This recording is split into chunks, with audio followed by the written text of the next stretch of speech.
انسان بھلائی کی دعائیں کرتا کرتا تو تھکتا نہیں، اور اگر اس کو تکلیف پہنچ جاتی ہے تو نا امید ہو جاتا ہے، آس توڑ بیٹھتا ہے۔ اور اگر تکلیف پہنچنے کے بعد ہم اس کو اپنی رحمت کا مزہ چکھاتے ہیں تو کہتا ہے کہ یہ تو میرا حق تھا، اور میں نہیں خیال کرتا کہ قیامت برپا ہو۔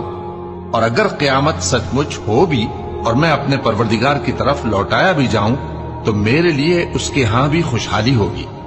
پس کافر جو کچھ کیا کرتے ہیں وہ ہم ضرور ان کو جتائیں گے اور ان کو سخت عذاب کا مزہ چکھائیں گے۔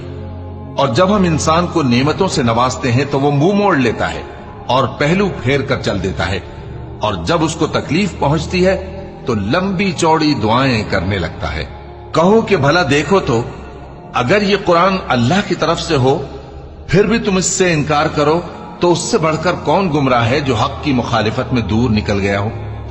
ہم ان قریب ان کو اطراف عالم میں بھی